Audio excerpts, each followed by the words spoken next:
Peace. Welcome everyone to Hip Hop Talks. I'm one of your hosts, AG. Got the homie Sean with me in the building. What up, man? Yo, what's good? What's good? What's good? Chilling, man. Shout out to the team. Shout out to Coop. Shout out to Andrew in the cut behind the scenes. Shout out to Taj. You can find us on YouTube, Amazon Music, Spotify, and Apple. Definitely pull up. We just recently hit 2K subscribers. Might not be a whole lot, but it's a milestone for us. And every one of you that subscribed and tapped in with us already, we want to thank y'all. We appreciate y'all being here with us, and we hope that y'all continue to rock with us. And if you know people that rock with our show that ain't subscribed yet, tell them to hit that subscribe button, and it won't hurt you to hit that like button either, man. But we appreciate y'all. No doubt, no doubt. We got a super chat real quick.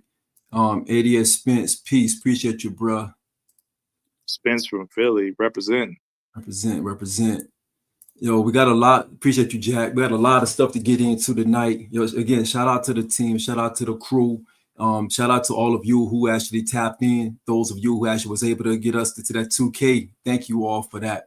The homie Coop couldn't be here tonight, but he's definitely going to be popping up. Hopefully soon. He had to actually work tonight, so nobody start talking crazy and nothing like that. The homie would be here at some point if he can make it tonight. But work calls, we got to do what we have to do. So again, we appreciate y'all. Shout out to Andrew in the backdrop. Shout out to the team. Shout out to everybody out there who's listening, who's watching. Let's get into it, man. Let's get into it. But now you want to kick it off with the music anniversaries? Yes, sir. Yes, sir. So let's start with BDP. BDP. Out March 3rd, 1987. The kid was 6 years old. Yeah, man. You know how I feel about it. I hope we don't stay on this for too long, because you know how I feel about BDP. You know how I feel about it. So, especially, KRS-One. You're not a big KRS-One fan. Yeah, I recognize his legendary status. I don't have him in my top 10, but KRS-One came out the gate with classics, bro. You know what I'm saying? And he's one of the greatest MCs there is. I'm just not a fan of his persona off the mic.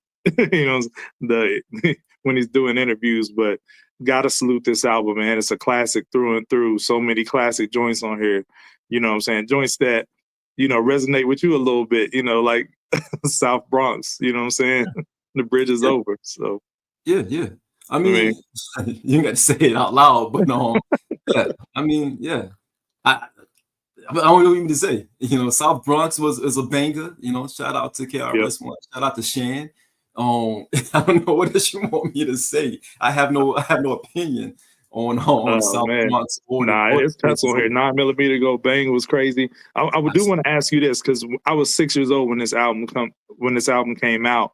And, granted, I shouldn't have been listening to it at the time. So roughly around that time, because, my uncle used to, play this album all the time. So that was my exposure to it. This is not an album I owned myself, but, my mom's baby brother's only 10 years older than me. You know what I mean? So this was his era, you know what I'm saying? The hip hop that he was listening to.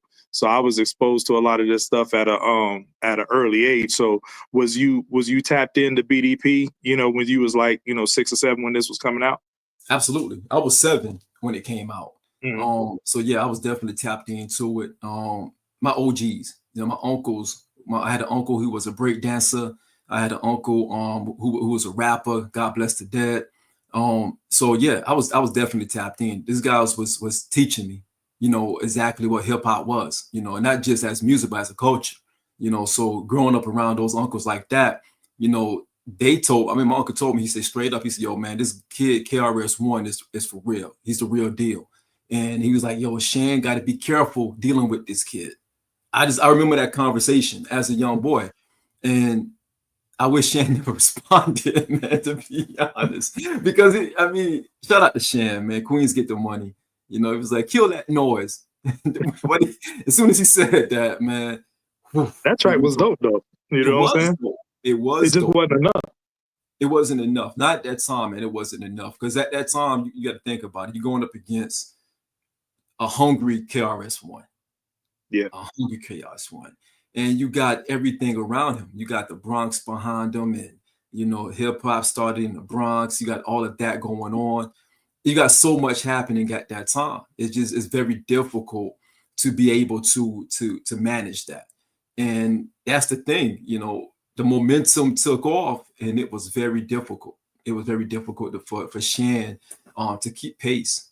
So yeah, and people forget, man, Shan was a star. You know what I mean? And he was the more popular artist between the two of them at he the was. time. He You know what I was. mean? I had a conversation with a homie of mine, and we was talking about, you know, how important is the popularity card in a battle.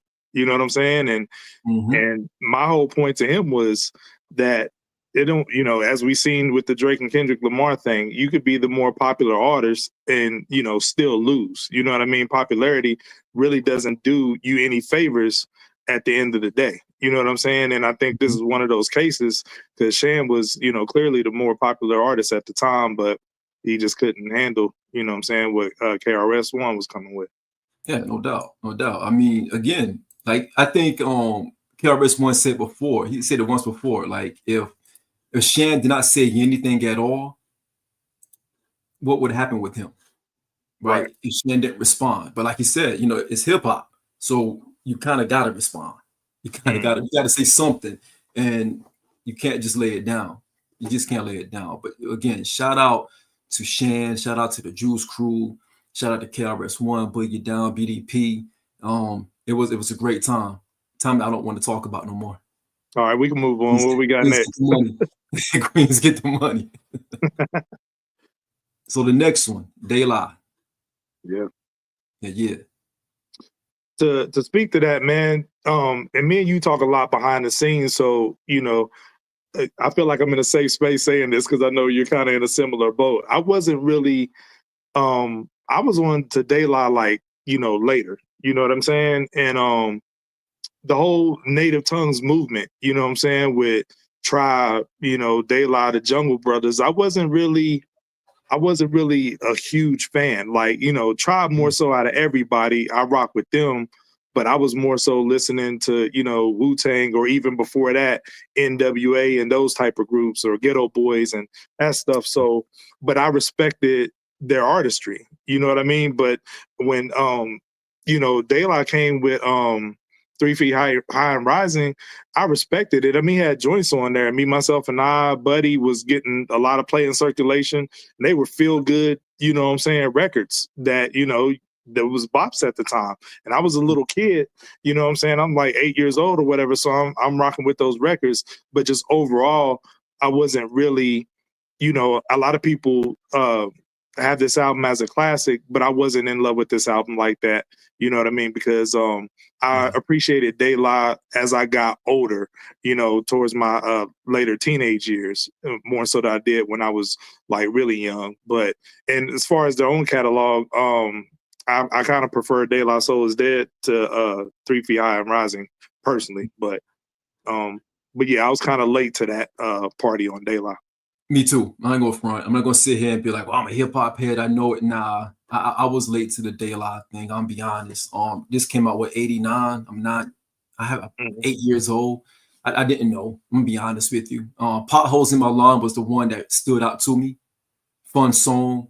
It was, you know, I looked at De La is that group, but De La Is Dead was the one that caught my attention more than anything else. Yeah, same for me. You know, yeah, it is. De La kind of predates me, if you will, when it came to just, although we talked about BDP just now, my OGs have put me on BDP, but it was mainly because of what they were doing to Queens, right? So it was like, it was a connective tissue there. But to say that I was on top of things when De La was out, I wasn't. And 3 Feet High, I respect it now today more than I respected it back then. You know what I mean? Like I appreciate it today more than I appreciated it back then. I'm 8 years old. I couldn't adapt to that. I'm be honest with you. Word. You feel like Posdnuos is underrated as an MC? Absolutely. I do too. I don't think he's talked about enough. You're not talking about enough. I ran into him in the Nashville airport after the Wu concert because he was, you know, he actually performed at the Wu and Nas concert a couple of years ago. And I think that was their second stop, I believe. And I ran into him at the airport. We was about to board. And I just did one of these things to him, and he just get a head nod. I didn't even want to go and shake his hand or ask for an autograph because he was trying to be low key. I just did one of these things to him out of respect. But real humble guy, man. Very, very underrated. We don't talk about his pen game enough. That's a fact. And rest in peace to True Way to Dub. Absolutely. Absolutely. All right. So a little bit more current, man. A little bit more current. One of your favorite rappers of all time? Top 5 dead or alive. Kiss. Yes, Talk sir. Talk to Ignatius. Yo, and you couldn't have said it better, man. You posted this on the account, the Hip Hop Talks account, Twitter today, and was talking about how well-rounded this album was. I think this was Jada's most mature album. And as far as like, I feel like it's the album he really, because, for those who don't know, it's named after his deceased friend, and he wanted to pay homage, to his friend and work with, producers that his, friend wanted him to work with or whatnot.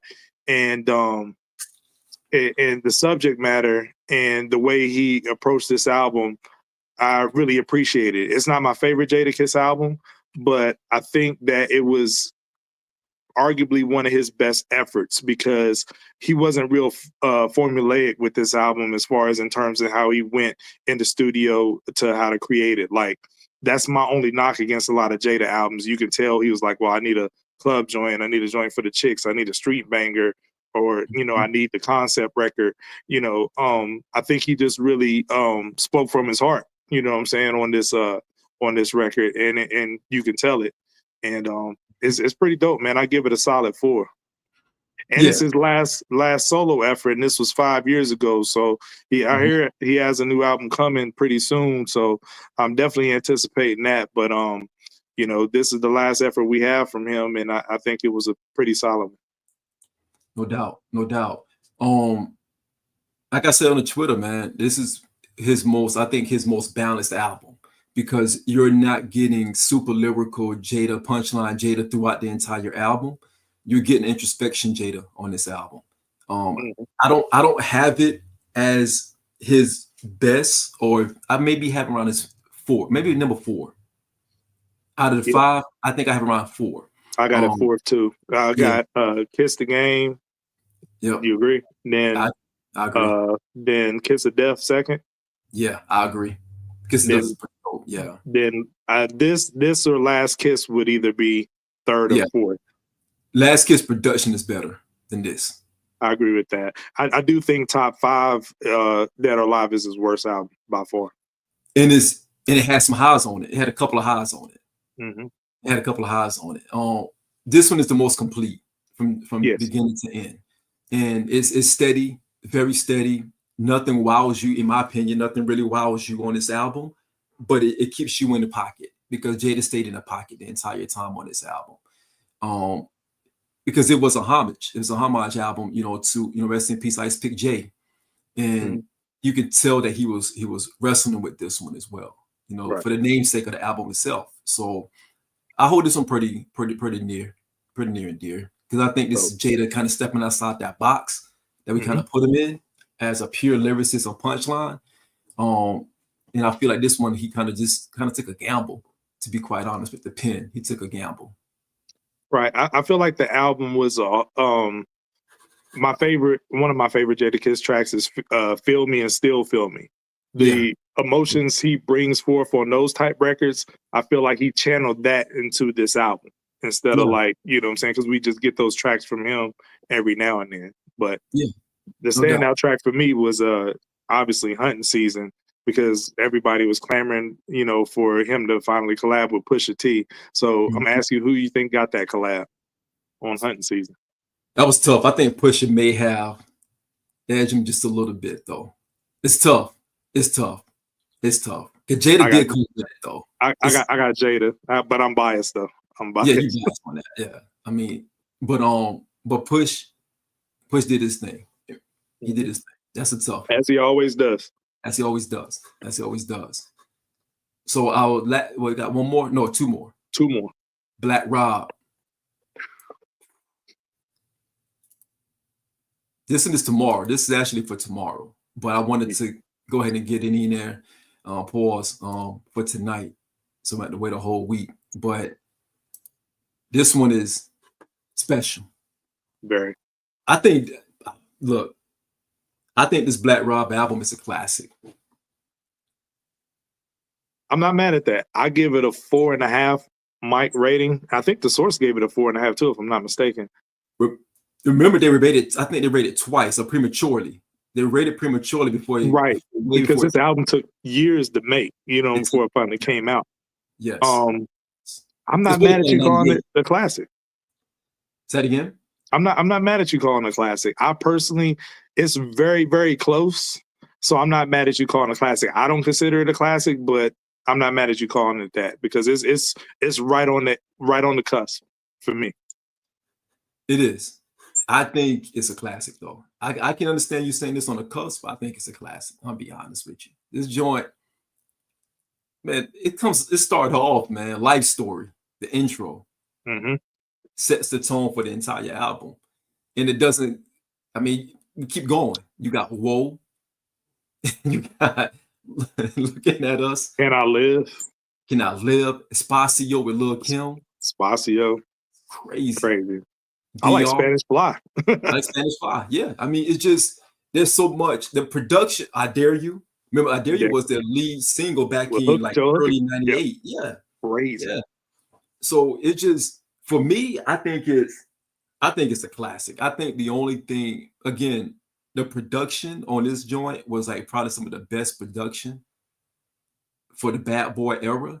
And coincidentally, this is like the last solo album for the Bad Boy area, isn't it? Because G-Dep. I don't know if I want to count G-Dep in that Bad Boy era.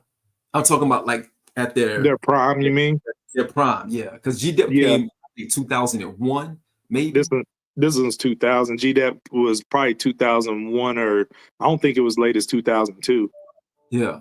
But I think it was 2001. I think because this actually came in 99. This was supposed to come in 98. Right. But it came in 99. No, I thought it was 2000. It was 2000. It was supposed to come in 98, then it got pushed 99. But that's the thing. Yeah, it kept getting pushed back over like a couple years, like because a lot of people was waiting on that because we had first heard Black Rob on, you know what I'm saying? Well, he was mentioned by Big in '97, you know what I'm saying? On Life After Death, Black Rob joined the mob, and no, take that back. That's not on Big's album. That's on Puffy and the Family. That's on Warning. That was, not Warning. Victory. Victory. Yeah. Black Rob joined the mob. There ain't no replacing him. You know what I'm saying? 97. Yeah. So, we were waiting for this album, and if I'm not mistaken, I think we was talking. It was during the Money, Power, Respect anniversary. We was talking about the Lox album. I want to say that Coop said that this was the not counting Big, of course, that this was the best album that Bad Boy had put out. And then if I remember correctly, my only rebuttal was, of course, Puffy and the Family. So what say you to that? Do you agree with that? Because, I know you rank Harlem World really high, but I'm not mad at that take that Life Story might be the best album that they put out overall, you know what I'm saying, other than Big's albums.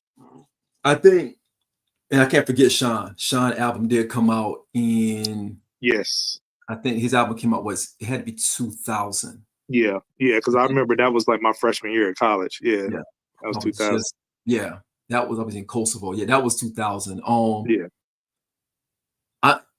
I think the production on Life Story is better suited for the back half of that Bad Boy era, if that makes sense. Because you're talking about the Shiny Suit era, and then they got Rock Hard, paused by Rough Riders era coming in there, right? In 98, right? Yeah. So you're talking about this coming off of the heels of that. Yeah. And I think Black Rob production and Black Rob, he was spitting on this album. He was. I think it's better, to me, it's better than Sean's album. Yes. I really do. I Yeah, think Sean album is kind of, it's an interesting thing. don't want to get down that rabbit hole, pause. But that album is an interesting thing because Black Rob should have sold way more than Sean. Right. Yeah, I mean, but Whoa as a single had all this like traction before the album came out, and it was kind of like on the die down by the time the album finally dropped. Yeah. Can you imagine just working Whoa as a single for like maybe a month tops and then the album drop, or like a few weeks tops and then the album drop like that, you know? But it was out for a while. It ran its course because by the time the album dropped, Whoa was kind of like dying down some, if you will. Yeah, the radio was still playing it, but you know, it's kind of like it's different from the streaming era because, you know, people latch on to one particular song on the album and keep running streams up. Like back in that era, once you purchased something, you had it, it was yours. So it's like, Whoa was so big once it was released on the cassette single, vinyl single, CD single, like whatever, you know, maxi single joint, whatever, you know, once you had it, if that's what all you was checking for, you didn't have incentive to like cop the album. You know what I mean? If you already had the single and was bumping that in rotation, so it could, you know, hurt your sales in the long run. It was everywhere, man. Whoa was like a crazy banger, and it's escaping my mind right now. But somebody else major had that beat first before Black Rob got it, and I can't think of it, and it's bugging me. Do you remember who that was? Say it again. Who? Somebody had that beat before Rob did. The Whoa beat. Yes, and I can't think of who it is. It's bugging me. I thought that you would know off the top of your head. I remember seeing it in an article that he wasn't the first person that had that beat. I think I know you're talking about. I think I've seen that somewhere in the article. I just don't know exactly where. Who had maybe it'll come to me later. But you know, the Hitmen, you know, their production they did on this album, like you said, is top tier. They like lost their mind, and you know, and speaking of production, you know, we'd be remiss. You know, we kind of went through it kind of fast, but we'd be remiss if we didn't give love to Prince Paul and his production for the Daylight album, you know, so shout out to Prince Paul. Prince Paul, definitely a legend. Definitely a legend. Yep. No doubt. So the last one, 50. The Massacre. Queens. Do you have this one as a semi borderline, or where you have this one? No, it's not a classic. I don't think it's close to being a classic. It's a very successful commercial album. Bro did over 1 million in a short week. Like it was like 4 days because it was released in the middle of the release cycle. So, you know, he was setting records with this one. But me personally, I think it's a step down from Get Rich or Die Trying, but it's still a solid album. Really good album. And I don't think Get Rich or Die Trying is so great. I think this album gets overlooked a lot, you know, but 50 did his thing on this album. But I think the thing that hurt this album was he really leaned into the type of songs that were hits from Get Rich. You know what I mean? The like in the clubs and, you know, the 21 Questions type of songs, you know what I'm saying? Those type of records, because like your lead single being Candy Shop, and Candy Shop was everywhere. Like, don't get it twisted. If you was in the club scene at that time, that was a big record. But I don't know, man. I just think that this album is a solid joint, but it's not nowhere near to classic as Get Rich is. No, definitely not. Definitely not. I don't think I don't want to use the word hurt the album, because I do think that it served its purpose for what he was going with and what the sound was going with, because he dropped Candy Shop. I wasn't a fan of Candy Shop, but Candy Shop was going crazy everywhere else. I mean, it did numbers. This album did major numbers off the strength of Get Rich or Die Trying and just the aura of 50 at this time as well. Yeah. Little bit, but it did numbers as well. Like Little Bit was going crazy. Yeah, and I didn't even like that song, man. I didn't like that song at all. Oh, I love that song. The ones that I felt that, you know, that like really resonated with me was like when he got to that 50 Gritty Bag. You know, you're talking about, you know, In My Hood, right? You know what I'm saying? You're talking about Guns Come Out. Guns Come Out is crazy. Yo, crazy. Yo, I had the Mercury Mountain there with 20s on it, and the speakers in the back playing Guns Come Out, going through Walmart parking lot. That's Like, yo, nasty. it is nasty. In a uniform. You know, That's even worse. I know. I'm in a Marine Corps uniform, driving in Walmart parking lot, playing Guns Come Out. Yeah, that was nasty. That is wild. But yeah, Wow. but you know, you're right, because my favorite joints are Baltimore Love Thing for the storytelling on there. You know what I'm saying? Like when 50 really, you know, he bled the pin on that one. I was like, okay, 50, I see you, because to me he wasn't known for that. You know what I'm saying? His storytelling back. You know what I mean? I mean, he could go there, but like I was really shocked by that record. And then I'm Supposed to Die Tonight. Love that record. To me, this is gonna sound crazy, but I like I'm Supposed to Die Tonight more than Many Men. That's how much I love that record. Really? Yes. Same vibe. You know what I mean? Like same tone, but I prefer I'm Supposed to Die Tonight. And then This Is 50 is a banger. That's another joint on there that goes crazy. Like the gritty tracks on here, like you said, they hold the album standard pretty high, but you know, it's the other tracks, the commercial driven tracks, that drop it down, in my opinion. That's, you know what, man? It's funny you say that, because hold on, I just got a message on. Shout out to LB. Your boy Memphis Bleak was supposed to get Whoa. I'm so glad that Memphis It was Bleak. Whoa. Thanks, LB. Yep, LB, it was Bleak. did it. Imagine Bleak wouldn't have known what to do with that, bro. No, imagine Memphis Bleak getting Whoa.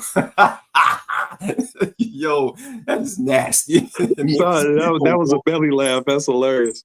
My bad. Shout out to Memphis Bleak, man. Memphis Bleak is Yo, shout out to LB, you know, for the phone a friend. Appreciate that. Nah, but for real though, I honestly thought that I haven't heard anybody say that. I guess Many Men plays different. He plays different. It plays different everywhere. It means different. It means so much more than anything else. Mm-hmm. I never thought about that.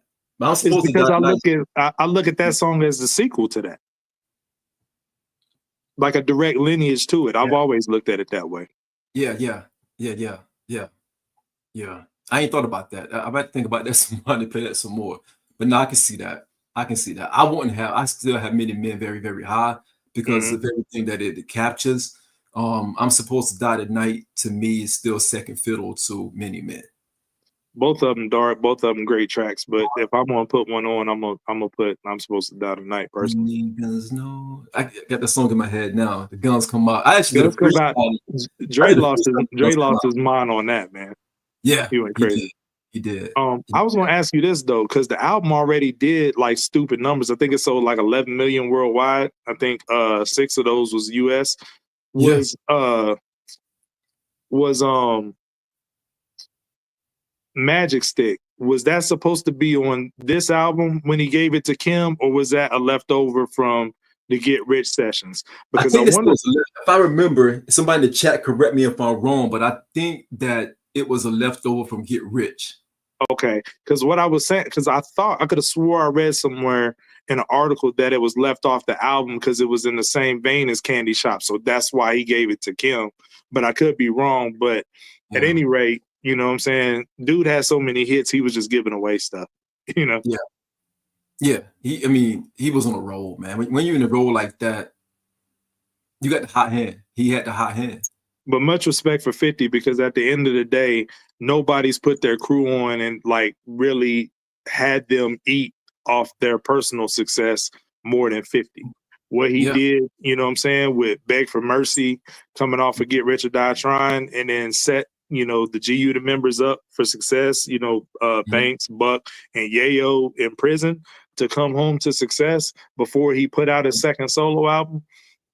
You know, that hasn't been duplicated before, man. So his model that he had was, in 50's a super smart businessman. We know that. So, you know, I salute him on that. He really looked out. CJ said it was supposed to be on Get Rich. Yeah. Okay. Yeah, that's what I thought. I knew it was on Get Rich because I think it was like in the back half. I think it was in the back half of the album that he was making it. Because Get Rich is like a lot of songs on there, like 3 or 4 years old. Right. But I think Majestic was one of those that came out like in the back half of it. Yeah. Mm-hmm. Yes, straight up Reezy lyricist, you're right. Majestic would have fit Get Rich or Die Trying perfectly. In that first half of the album, it would have been nicely planted there. But again, he had the hot hand. It was giving everybody hits. Yep. Let's move on, man. Let's talk about that Meek single. What do you think about that Meek single? Friday with Meek. It's kind of funny because I'm not a big Meek fan. I mean, I can rock with Meek. Like, I really love the Championships album. Dreams and Nightmares. I rock with Meek, but I'm not a real big Meek fan. And the yelling and emotional stuff, like his delivery and all that, I'm usually not with that. But it fit this track. The emotion of what he was saying in this track, I think it fit that. And I think it was a, pretty dope verse, man. I rock with it, man. You know what I'm saying? And it was dope more than anything to see, Meek put something else because he's been pretty quiet for a while now. You know what I mean? So for him to come out with this verse, I think, it's pretty dope. Yo, shout out to Philly, man. No Spence. Yo, Spence. Yo, shout out to Spence and Philly, the Philly Bull. Nah, man, I like this Meek. I like this version of Meek, right? Because this version of Meek, he's spitting. This is the emotion part of Meek. This one, he grabs you with the emotion. Right. And this is the version of Meek that I think that serves best. And you don't get it often. You don't get this version of Meek often. Because I don't think you should get this version of Meek often. I don't think this version of Meek should be throughout the entire album, to be quite honest. Right. This is when you drop it every now and then and you say, hey, I'm that guy. I can still do that. I enjoyed this song. Am I looking forward to a Meek album? Not really. I'm gonna be honest with you. If I'm being completely honest. But if he's gonna drop this, then maybe drop another one like this a couple of months from now. I'm okay with that. Right.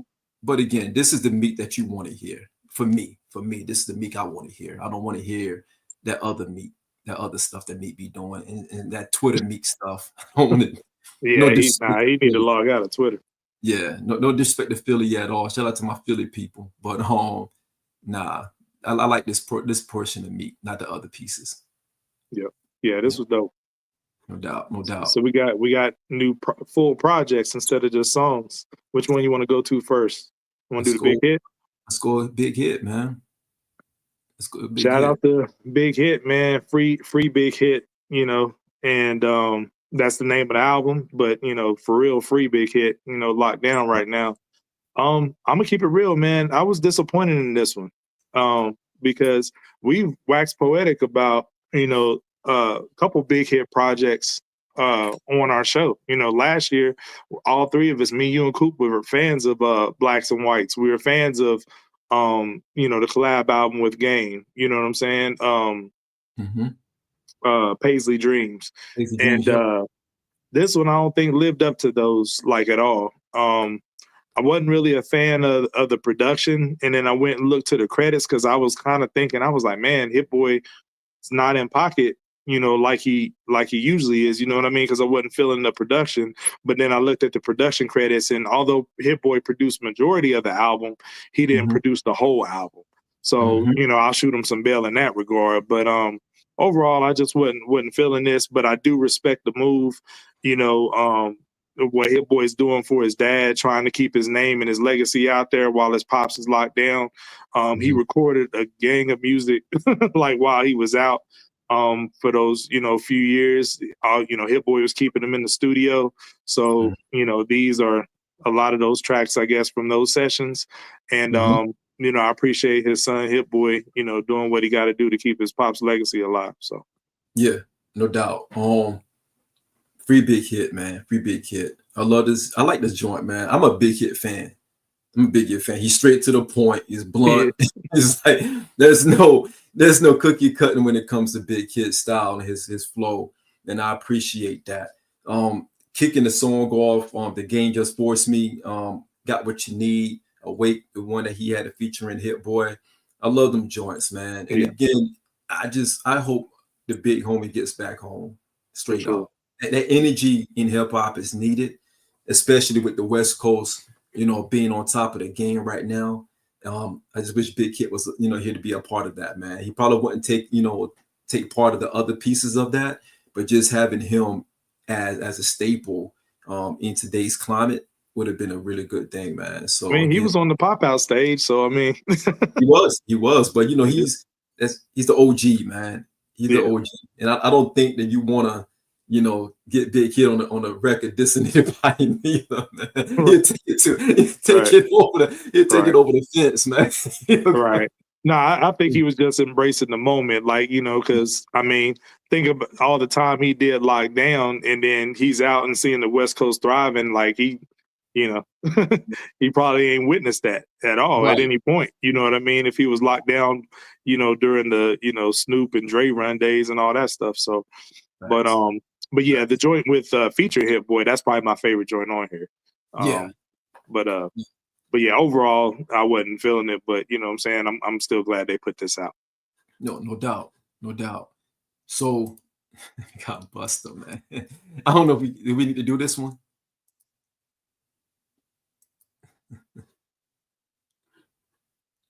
Look, man, I'm good if you good. I don't want to do it, man. Shout out to Trife. This is gonna be the third time that we've had to do this. Like we had Blockbuster. We've had you know what I'm saying? What was the first joint called? The Awakening. The Awakening. The Dragon, the Awakening or whatever. And then now we got the Equinox joint, man. And I don't know, man. Like Dragon season. I feel like it's Dragon season because we dragging Busta Rhymes like all these album, man. And I really don't want to do it, man. But it's like I know. At some point, you just gotta stop, and you gotta look yourself in the mirror and say, like, what am I doing? And just leave it alone. Like it has 7 songs, so I'm gonna just keep my review short. It has 7 songs, and much like the Rakim album, I counted. Out of the 7 songs, it had 12 features. Yeah, that's already the recipe for a disaster right there. Disaster, But Busta, nah, man, and I love Busta, but no, that's all I can say is just no. And it's dragging season because we've had to do this 3 times. You had to drag him into the conversation again. So, man, shout out to Trife, man, because Trife might be the biggest Busta hater that I've seen in my life. And I tried to, what's funny, because I tried to defend Busta against you and Coop on one of the shows, because I don't know why. I felt like I had to. But now it's like I don't have any more ammo. I have nothing to defend. This album wasn't good, man. This album wasn't good at all. And I'm just keep it at that. I think we can move on. I hope Busta can move on respectfully. He had a phenomenal run. Let's not get it twisted. Busta had a phenomenal. If I'm being honest, and this is with no disrespect, but this is a 2-part project. He had Dragon Season, The Awakening, and Dragon Season, Equinox. So I think the first joint had maybe 6 songs.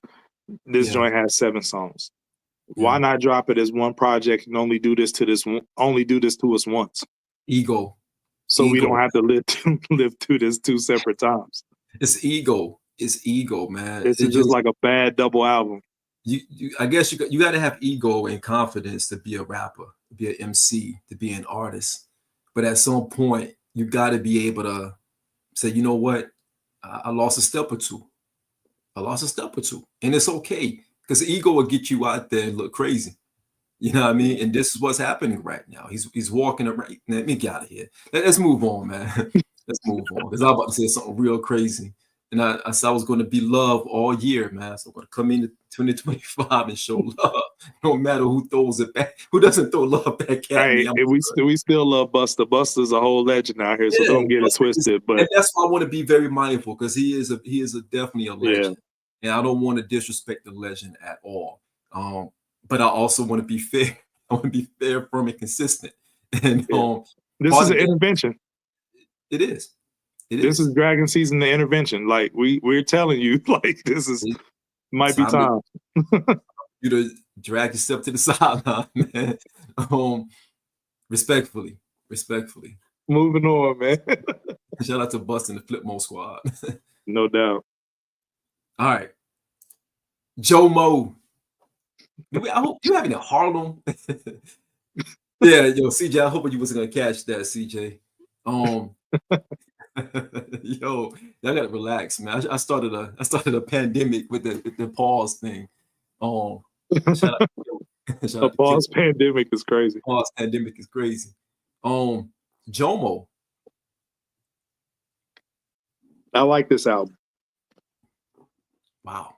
I do. And here's the reason why. Jim has a lot of solid projects, and most of it doesn't come off of him. You know, most of the projects of his that's enjoyable is not predicated on him, the rapper. He has a great ear, you know, for production and how to put projects together. And I respect that. It's an enjoyable listen. But am I listening to him for his rapping ability? No, not at all. But what I will say, he's improved, you know, exponentially since we first started hearing him rap in the early 2000s. I will give him that. But still yet, Jim is not somebody like I'm hanging on the edge of my seat, you know, listening to their bars, you know, that's not happening. But he does have a dope ear for production and how to put together, you know, well-rounded projects that's audibly, if you just put them on as background noise or riding music, they'll have some bangers and it's dope, you know what I'm saying? So I do respect that aspect of it. And it's better than that Busta Rhymes. So I mean, bro, I can go. That's a low bar. I can go drop 7 tracks right now. Right now. Rapping about the spring coming in real soon. And it would be better than the equinox. Nah, let me chill, man. Let me chill. Nah, man. So let's talk about it then. Because, you know, our headliner, and for those of you who watching, again, thank you all. Please like, share, subscribe. Please continue to subscribe. We're at 2K plus. Let's continue to move that needle. So this is the part of the show that we want everybody to chime in on this topic, because we want to have a healthy debate around the MC versus the rapper. As we, you know, talk about Jim's comments on the Breakfast Club, I want to preference all of that, because Jim had some conversation on the Breakfast Club. Shout out to those guys over there. Forget you envy Queens get the money. You don't represent Queens the right way. But we want y'all input on this topic, because we want to know how y'all feel about the MC versus the rapper, and where do we hold a rapper like, you know, Jim in the category of hip hop itself. And AG, I think for me, my question to you is, we already know we identify Jimmy as a rapper. We know that already, right? He's not the MC of MC. Like you said, you didn't get this album, or you didn't listen to this album. No, I didn't cop it. Let's be clear. I mean, of course. I mean, you know, we don't go to Jimmy for lyrical miracle. We don't go to Jimmy for quotables, right? No. We don't go in for that. You know, goons, we don't go for that, right? But I think that, to your point, he has a good ear for production. And his catalog is really good when it comes to production. But I can't quote anything from that catalog personally. You know what I mean? Vanguardian hit it on the head. I see Vanguardian TV says a whip-friendly album. Yes, majority of his albums are whip-friendly. Yeah. Straight up. You put in the whip, you ride out, you're listening to the beat more than you're listening to what Jimmy's saying. I'm be Correct. honest. And it's what I like to call slick talk. It's just a lot, there's a lot of slick talk rap. A lot of slick talk, a lot of hustle talk, a lot of Harlem talk, honestly, a lot of uptown Right. talk, a lot of Swag, that. and it's swag rap. Like, you know what I'm saying? Like somebody who would love a Jeezy would love this album. Because we're not going to Jeezy for his lyrical, like his, we're not going to Jeezy for that. Yeah. So where do you think how do you hold him? Like, what do you categorize him? I don't pause. He's talking about New York rappers. It's crazy. It is crazy. Like, don't ever ask me that again. How I hold Jim. I don't hold Jim, but for real. That's fair. That's fair. I think it is something to what he said on the Breakfast Club. So, we're kind of tying in the interview to this topic where he was talking about, like, all the young cats really listen to him the most. Well, I mean, like, his music is tailor-made for them. You know what I mean? Like, this era is really not about listening to lyrics. It's not about, mature growth, you know what I mean? Or concepts or whatever. You just want something nice to ride to. They just want something, like I said, some slick talk and, these type of hustler raps. I mean, that's like what's most prevalent in this era, so to speak. You know what I mean? So I think he is on to something when he says that more of the young crowd are tuned in with what he's doing. Now, granted, he's pushing 50. He's 48 doing this stuff. So, I mean, our age demographic is looking to him for more mature content and say, where's the more mature content at, Jimmy? You know what I'm saying? But we're not going to get that. He's appeasing to people that's, probably, 20 years younger than him. The crazy thing is, man, Jim exceeded no expectations that was given to him. Right. Yeah. He didn't come into the game with any expectation. We didn't have any expectations for Jim. So he exceeded an invisible expectation. And the fact that we're even having the gall to have a conversation about where Jim ranks amongst, and again, this is no disrespect to Jim at all, but the fact that we are having this conversation and the Breakfast Club had the audacity to mention Nas, Styles P in the same breath as Jim. We got to stop that, man. Like, when I heard that, I had to went back and look at it again just to make sure I wasn't mishearing anything. Like, yo, Envy, are you serious?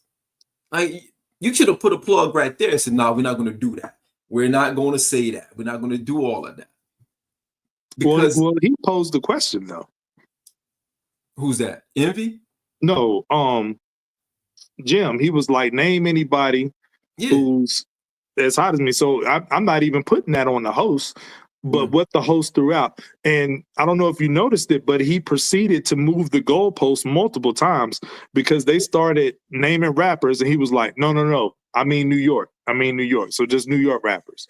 And then later on, they started naming New York rappers like, the Jay-Z's and the Nas. He's like, well, of course not Jay, like, or whatever. Like, well, if you the hottest, you the hottest. Like, you know what I'm saying? Like, let's be for real. You putting all these caveats on there.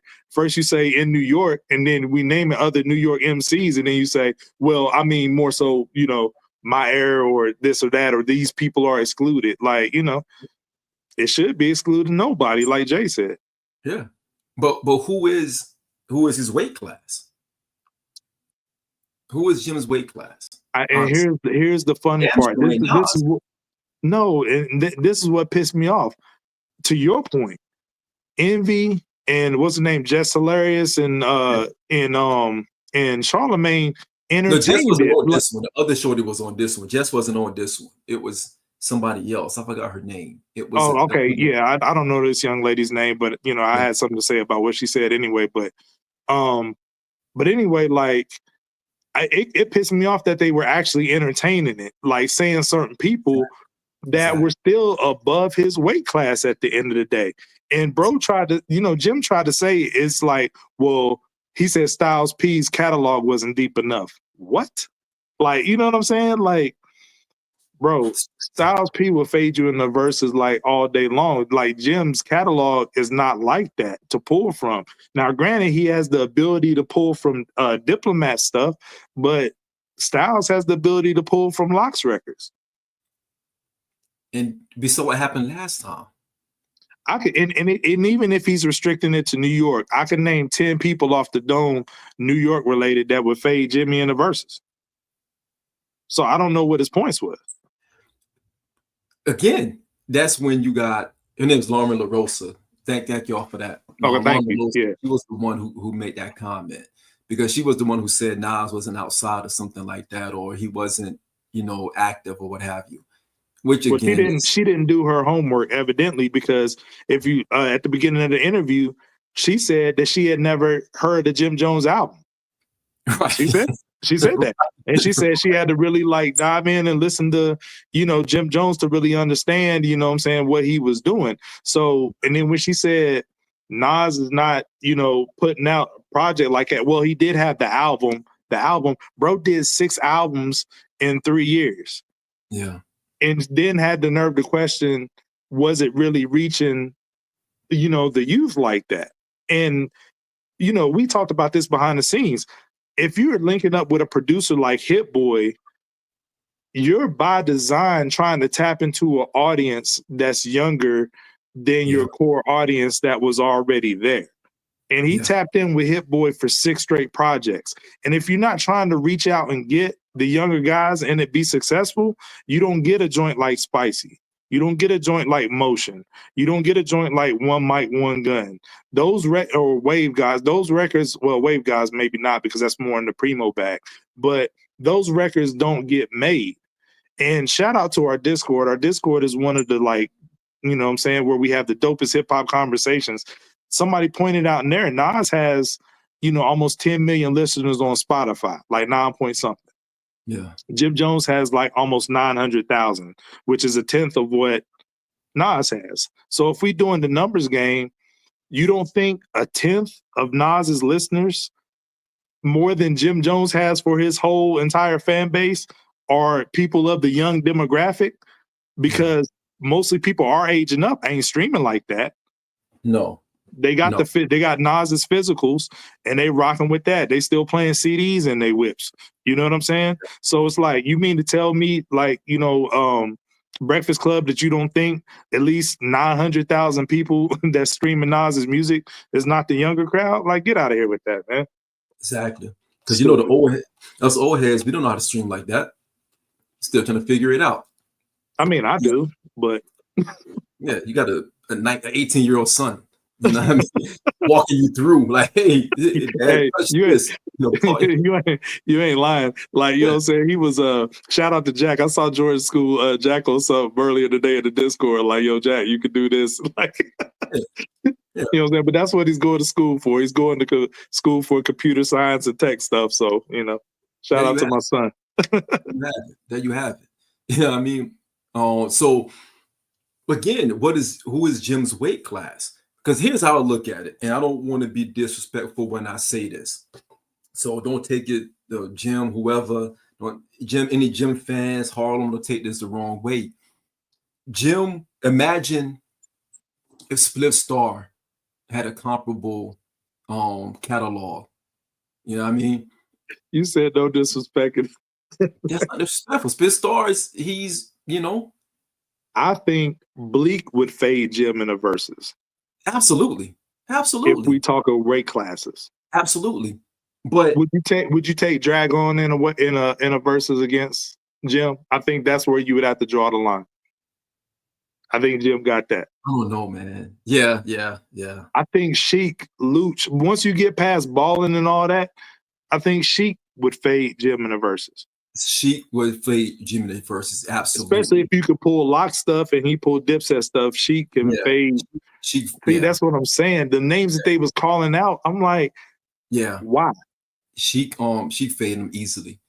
Busta, we just got through talking about Busta with this bad album. Busta could fade him. Yeah, Busta. I mean, that's like that ain't even the same category. No, Busta got too much. I'm not gonna do that to Busta. Okay. again, not trying to be funny or nothing like that, but I'm trying to make a point here.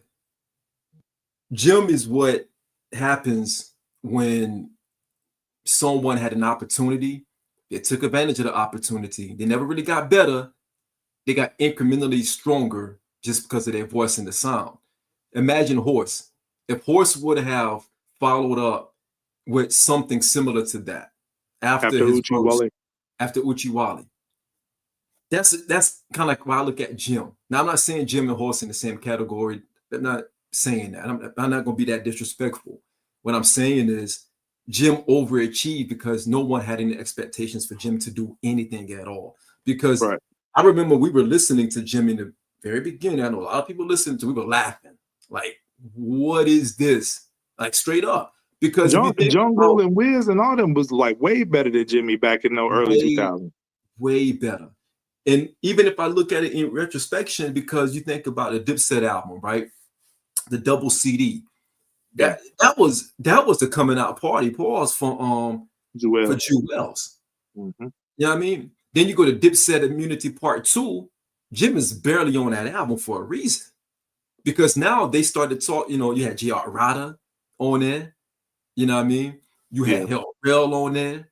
So you had all of those other entities from Dipset that was still by far better than him and outpacing him lyrically. What Jim stumbled on was something that I don't think that we took into account, and that's Max B. He stumbled on Max B. Shout out to Max B, man. Free Max B. If everything checks out right. Oh, I want to say free somebody who's a criminal. It checks out right. You got to do a disclaimer out there. You can't be going around and say free this person, free that person. And it probably should be in there, right? You got to be careful about that. So let's keep it centered and above board. But that's the most hip hop thing to do, is to say it when you know they did. Like, dude, he just. What do you mean?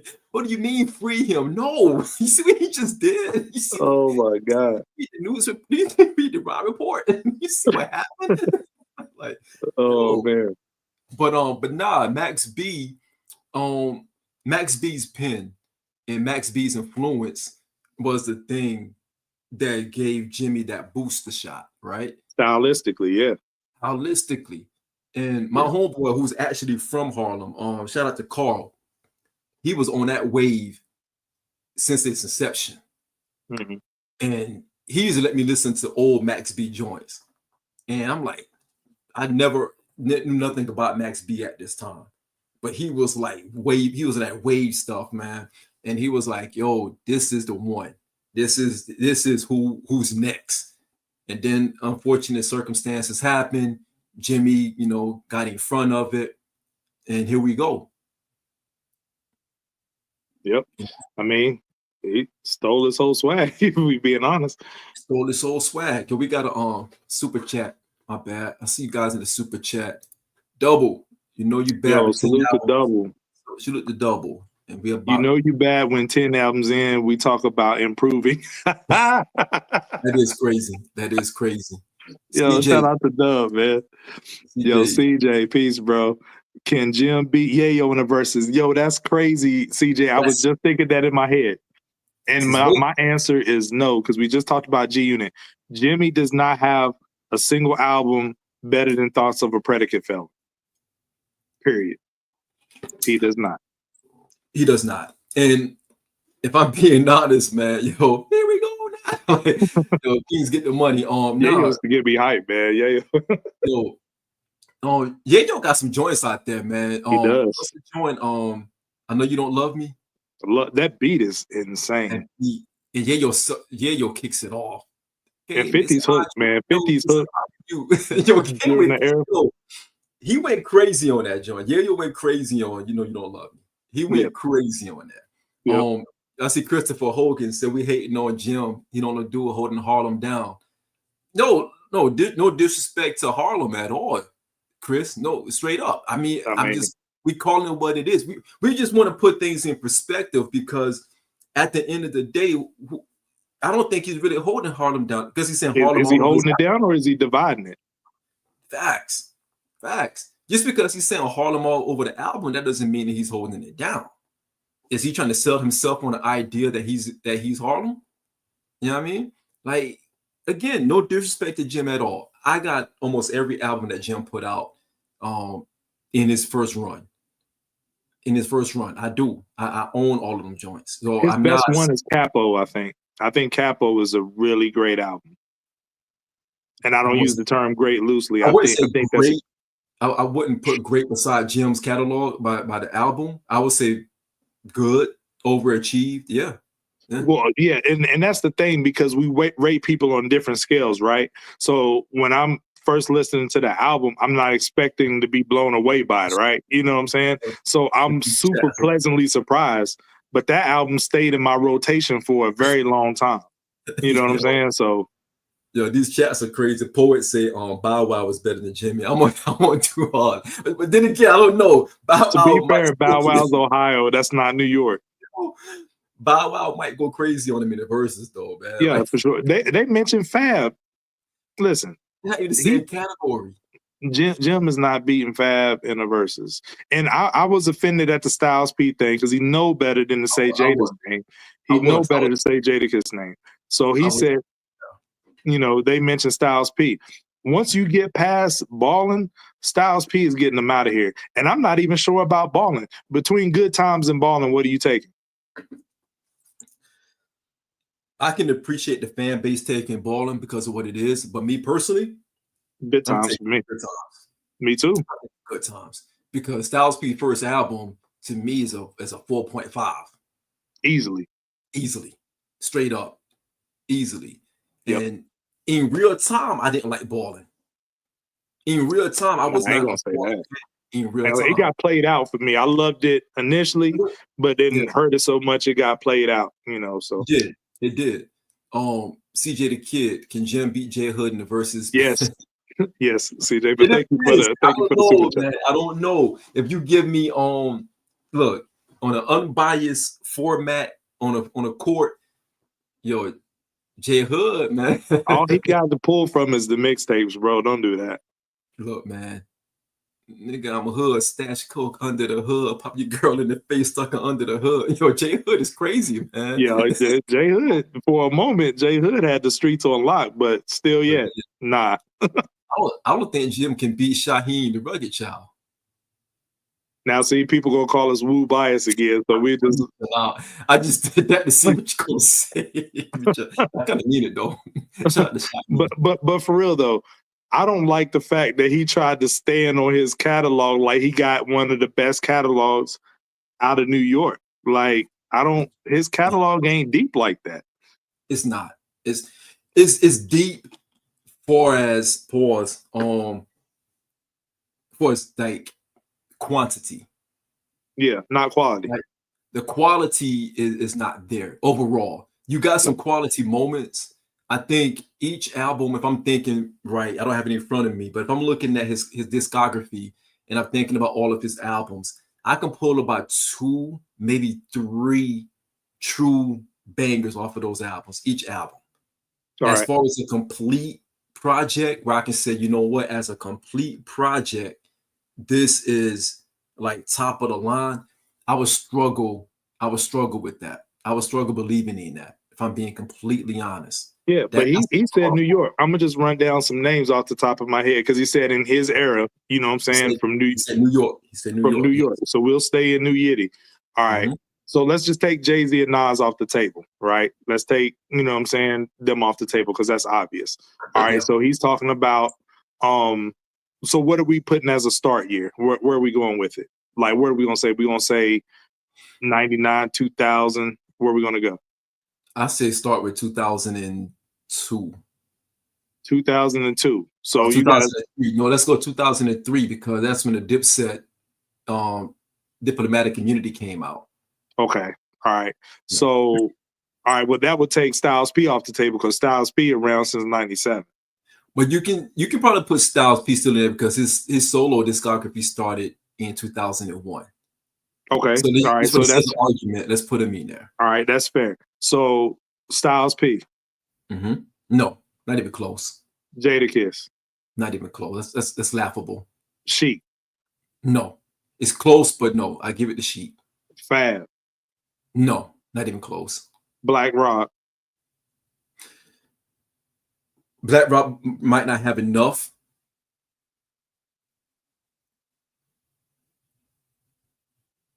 But his highs are so high. I would still give it to Black Rob. Me too. Them highs are high, man. Nature. Nature doesn't have enough. Right. I think Jim could win that. It's touchy. It's touchy, but Nature just doesn't have enough. Okay. Let's see. Help me out. I'm trying to think because I'm limiting myself to that area because I could take it back a year or two and grab Pun. You know what I mean? But that's predates Jim a little bit. I wouldn't put him in the same category at all. Not even close. Hell, he can't beat Jewels in his own camp. And he outpaced the obvious Jewels and Cam. Yeah. But Cam predates him. But he can't beat Jewels. Let's go with I said Dragon already. CJ asked about Saigon.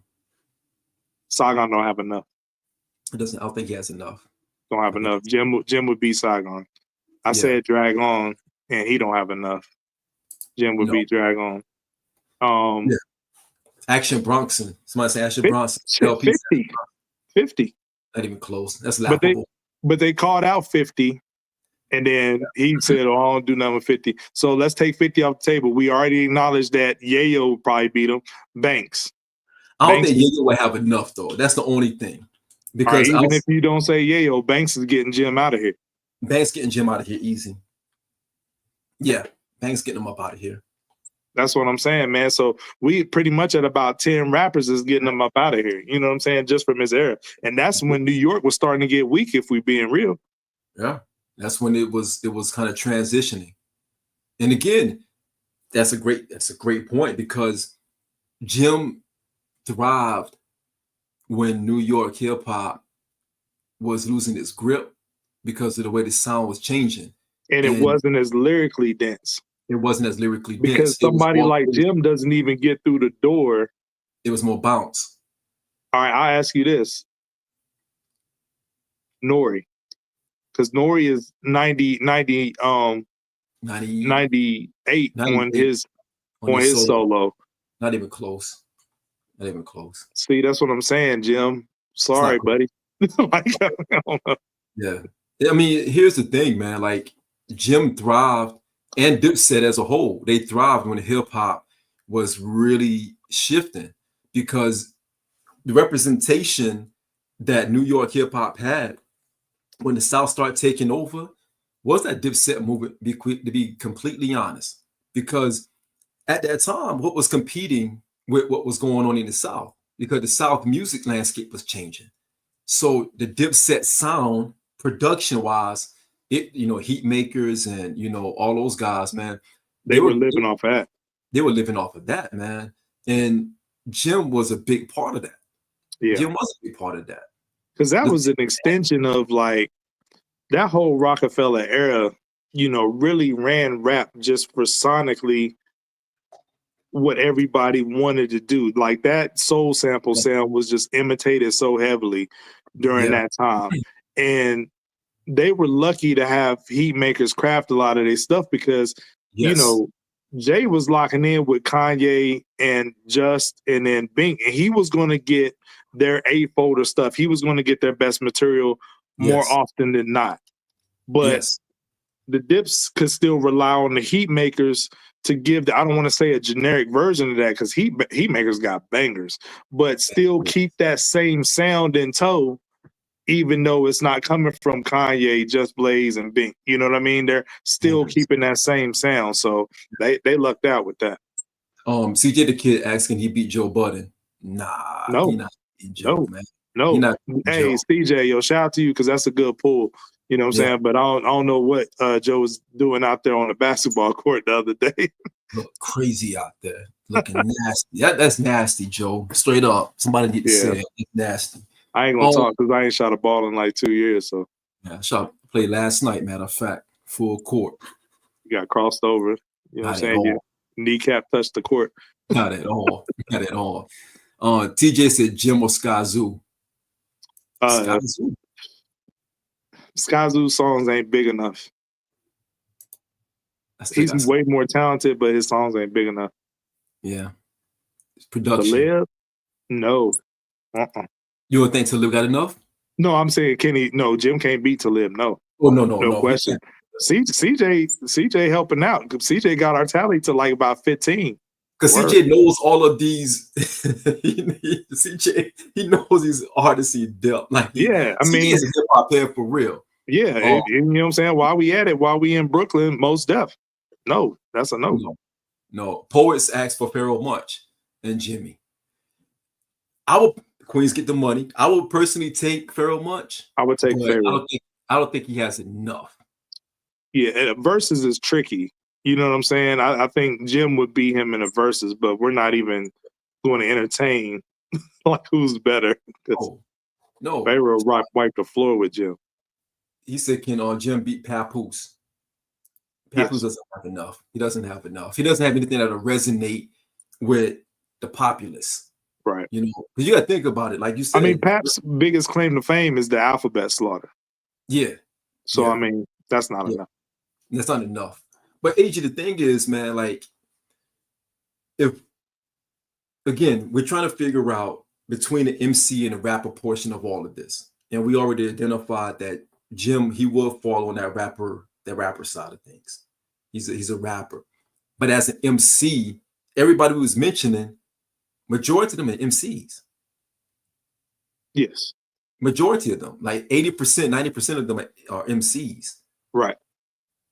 So if Jim is, you know what I mean? So if we're saying we were to classify him as a rapper, because there's a difference between being a master of ceremony, MC, and a rapper. Like, how do you even measure him? You can't measure him, pause. It's really hard because, and I think that's why the conversation even went that far when it came, to the Breakfast Club interview, because we're splicing right now, figuring out who are you putting in front of. Well, what is your definition of the difference? Because I think a lot of people are unclear on the difference between an MC and a rapper.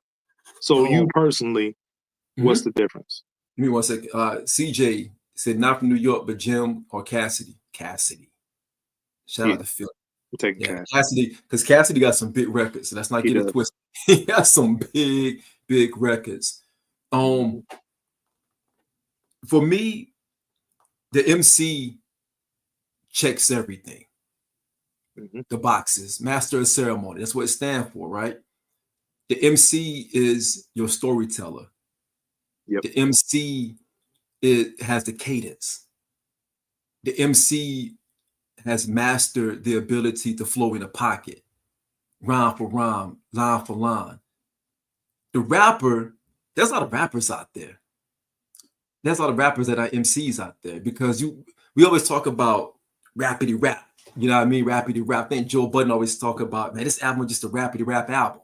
Because if you get into that arena, you can rap. You can rap.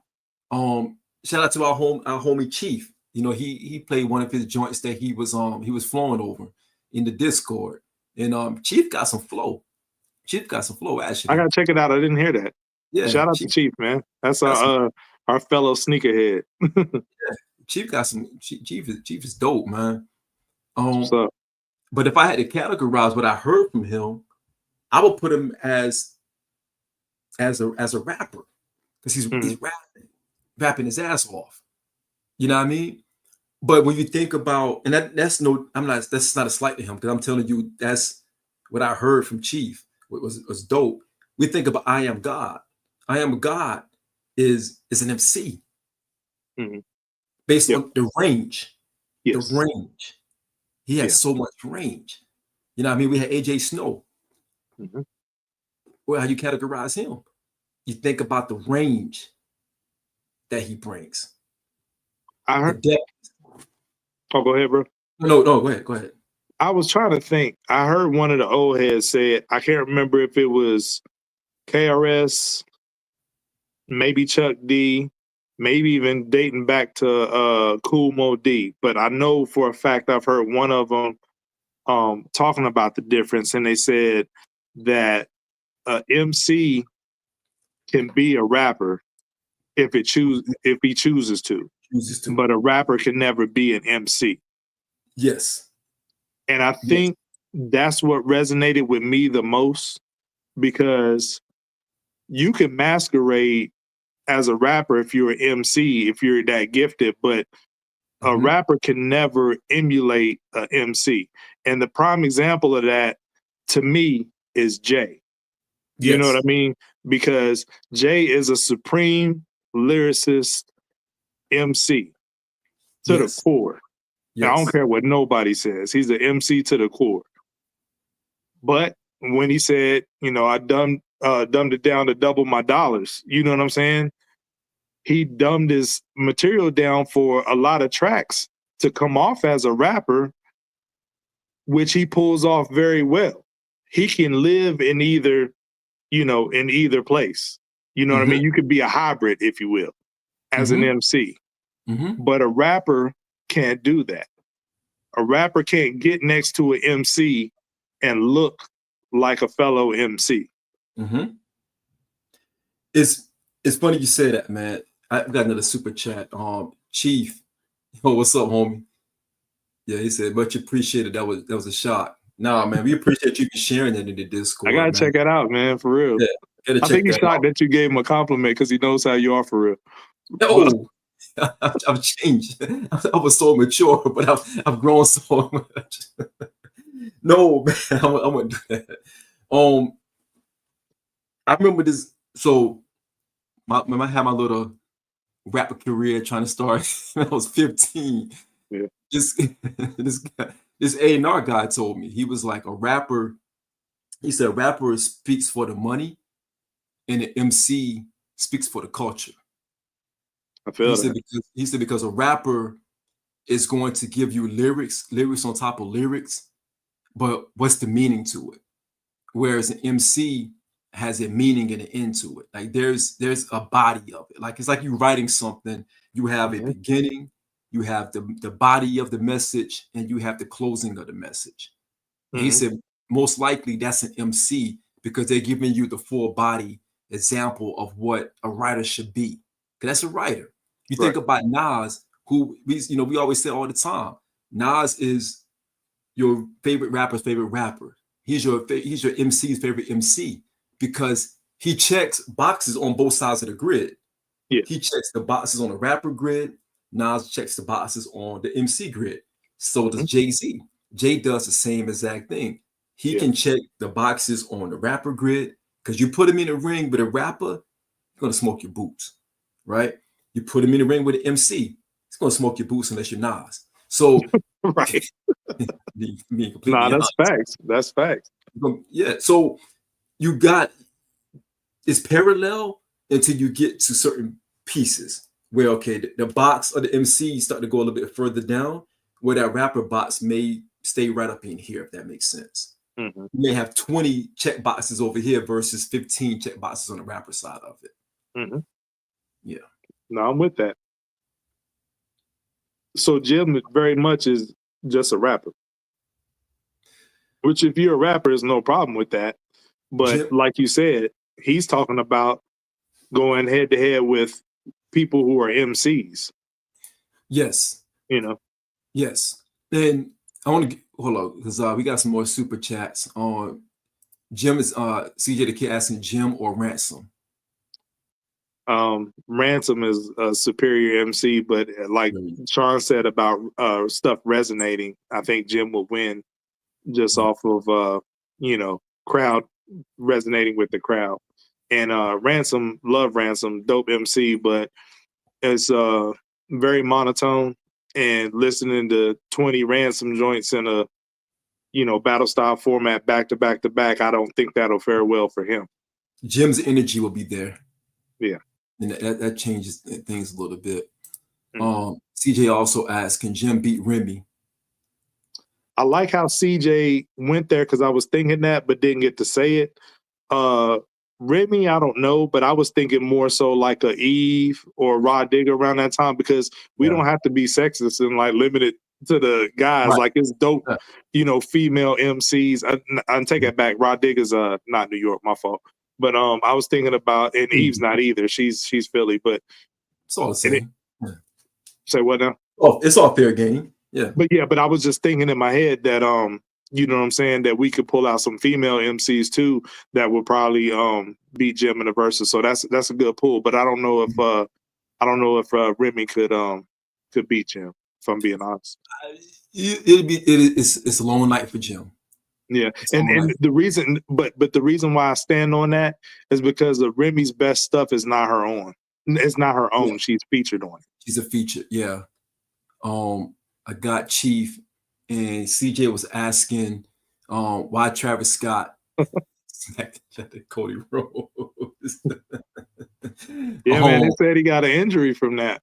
Like it was like his ear, wasn't it? Yeah, I think his ear, because yo, CJ crazy, man. Travis got carried away, man. He did get carried. We got too excited. Travis good as me as long as he keep putting out dope J's. Yeah, that's it. Yeah, don't stop. Pause. But nah, man. I mean, I think we start to figure out now. Like again, shout out to the Breakfast Club, I guess.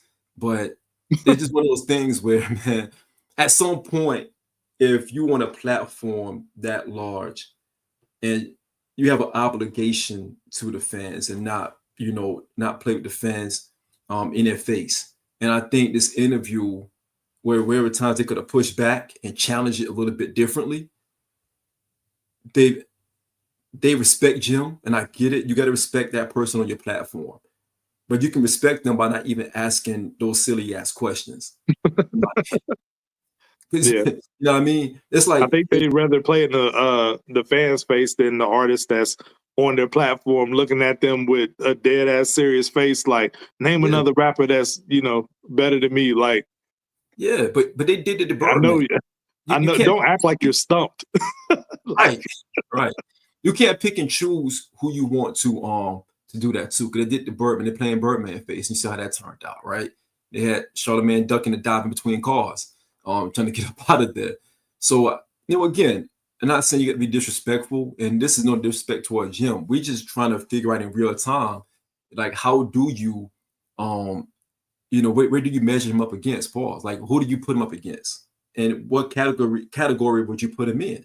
We know he's a rapper, so it won't be fair to put him up against true MCs. But when we put him up against anybody, but if I'm putting him up against another rapper, I think a realistic matchup, like catalog quantity, they came out of the same camp, would be Bleak, and I think it wouldn't be close. It won't be close. And me, I rock with Bleak, and that might be a little biased, but I don't even think it would be close. And I don't even think you would have to pull songs that Bleak was featured on that were Jay's or whatever. I think Bleak could take joints from his own catalog and still wash Jim. No, I agree. Yeah, Bleak, it would be a long night for Jim, straight up and down. If we being completely honest, I'm joking around with you about Bleak, but Bleak could get Jim up out of here with no problemo. Mm-hmm. Straight up and down. I mean, we'll see. I know he's going to be on Joe Budden podcast, I think, next. I hope Joe challenge him. Like, he's not. Well, Joe's Jersey, so Joe's Jersey, to be fair. So he'll probably He's not. Joe probably want to tread lightly anyhow, because if you say the wrong thing, 50 gonna be right back on him, and Cam go right back on him. So this whole interview could go left field real fast after it's done. That's a fact. Yeah, that can happen real quick. But forget versus. Bro challenged Cam to a boxing match. Like, that was nasty, wasn't it? Fucks your head off. Yeah, that is crazy. That was nasty, man. That is crazy. That was nasty. Yeah, but shout out to Jim, man. Shout out to Jim. Like I said, I enjoy Jim's overall catalog. We just want to have a conversation about, the comments that were made. I know we wanted to wait until we get a chance to kind of talk through it and put things in perspective. I think the album, at the end of the day, I think the album is a solid album. I don't rank it high. I think it's maybe a 3.5, maybe That's a 3.5, right? Yeah. I don't have it nowhere close to, you know, top 5 album of the year so far, top 10. We'll see how that plays out. But it's a very solid effort. I don't think Jim has a true trash album. I think he just has a bunch of solid albums. In my opinion, I don't know how you feel about that, but I don't think that he has. And that's solely on the production side of things. Solely That I production. agree with that. Production and vibes, man. Production and vibes, straight up and down. Mm-hmm. Yeah. So let's get to the last part of the show. Let's talk about the press play. And before we get into your press play list, tell us why you selected what you selected. Hold on, we got another CJ the Kid super chat. I want to mention Pastor, but he washed his drip. I was going to mention Pastor, but he washed his gym. I don't know, man. I don't. No, we're not going to do that. I don't know. I'm kind of undecided on that. Yeah, we're not going to do that. We can't do that. Jim got some bangers. He got some bangers out there. Yeah. Yeah. So yeah, let's get to your press play, AG. Oh yeah. We want to give rest in peace to Angie Stone, and also more recently Roy Ayers. Like, that one hit me, man. Everybody Loves the Sunshine is one of my favorite songs of all time in any genre. I love that song. But anyway, man, my press play was inspired by Lost, because every week we're coming in here reporting that somebody has passed away, either, you know, really tragically or, you know, by some other, you know, causes. And, you know, it gets pretty exhausting, and we're losing some of our best artists that we have in our genre, and hip hop and soul and R&B and funk, and, you know, representing Black artists. And it's really, you know, a tough pill to swallow, like every week to turn around and be one of our giants that ends up having to go. So that's what inspired my press playlist, was basically tribute songs to some of those giants that we lost. So I'll jump it off. First track I got is We Will Survive by Nas off of the I Am album. A lot of people, you know, it's kind of shocked me, don't like this track as much as I do. I thought that it was a track loved by all Nas fans, but a lot of people don't really rock with it like that. And I've always loved this joint. It's actually the joint that, ironically enough, jumped off the battle between Jay and Nas. You know what I mean? Talking about, you know, Jay claiming to be New York's king. So, but the reason why I love the track so much is it's a sequel, if you will, to One Love. Like, it mirrors, you know, the tone of the track One Love, and also the fact that, you know, in One Love he's penning letters to his homies locked up in jail, and in this song he's penning letters to both Big and Pac, paying his respects. And the Kenny Loggins sample is just crazy. I just love this track. But just hearing Nas pay his respects to both Big and Pac through the same format that he did, you know, One Love, I just thought was very creative, and I always loved that song. So that's my first joint. And speaking of like penning letters, my second joint is Letter to Big by Jadakiss off the Last Kiss album, which we talked about earlier. It's just Jadakiss getting Big up to speed with where everything is at in the current rap climate at that point in time. And as well as what was going on with his career, you know what I mean? And talking about his children and how they grew up and sort of things. So I like Jadakiss's approach on the track, and I thought it was a nice touch to have, you know, Biggie's ex-wife, you know, Faith, sing the hook on there. So I thought that was a dope joint. Keeping it in the Lox family, We Always Love Big Papa off the Money, Power, Respect album. I don't know about you, Sean, but at the time when Big's death was still pretty fresh, I was playing this record more than, you know, Puff's Missing You. You know what I'm saying? Although it was a big hit, and I'm not trying to trash that record or whatever, although it was a big hit, Sting sample and all that stuff, once I found out that somebody else penned that, I kind of looked at that record differently. You know what I'm saying? Sauce Money penned that record. Yeah. And I just kind of looked at that kind of weird, you know what I mean? Because like if my homie goes, then I'm a write from the heart. I'm not going to get somebody to ghostwrite my feelings for me to convey. But that's neither here nor there. But I was playing this record, you know, more so to mourn the loss of Notorious B.I.G. This is a, you know what I'm saying, really dope record by the Lox, paying homage to Big. Next, I've been playing this song a lot lately. I got Life's Changes by the Wu-Tang Clan off of 8 Diagrams. I've been playing this album heavy over the past few weeks. Me and Sean talked about it behind the scenes. I think it's underrated a little bit for a Wu album. People don't mention this album when we're talking about the Wu, but I just think this is a beautiful song, paying homage to Dirty. And with all the members on there, I think it was a little bit of controversy around Ghost verse not being on the record, but you know, at any rate, I mean, they all pay homage to Dirty, and I think it's a beautiful song, beautiful sample, and it's one of my favorites from this album. And there's a continuation of that later years down the road on Cuban Links 2 called Ason Jones, where Raekwon pays his personal respects to Dirty. And I think he does a great job describing Dirty, who he was as a character and as a person. Like, you know, just everything about him, the descriptive verse on there, it was really dope. You know what I'm saying? Real heartfelt. And I love that track. You know what I mean? And I actually got a bonus joint. It's my last one. And that would be QB Politics off the Queensbridge Politics off the Lost Tapes 2 by Nas.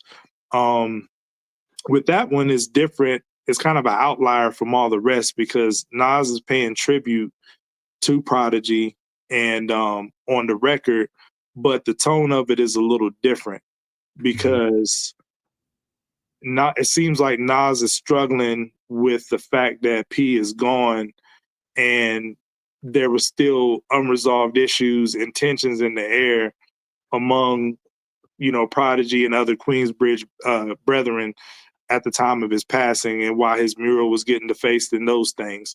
And although Nas himself found peace and closure although Nas found, you know, peace with Prodigy before he passed, it was still some closure that he needed and a lot of things that were left unsaid that weren't resolved in full because of, you know, the book that Prodigy put out and things of that nature. So it's it seems like an emotional tug of war on that record. You know what I'm saying? It's a tribute song, but at the same time, it's like grappling with some closure that you didn't get when one of your people's no longer here and they're gone too soon. So that was the last one I had.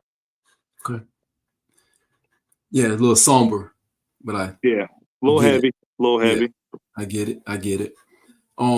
My inspiration for this week's press play was more so around Havoc, HAVOC.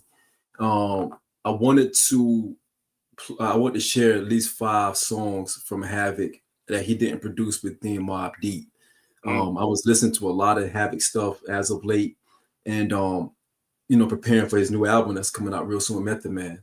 And I wanted to dig into the crates a little bit and just play some joints this week for myself that he actually produced outside of Mob.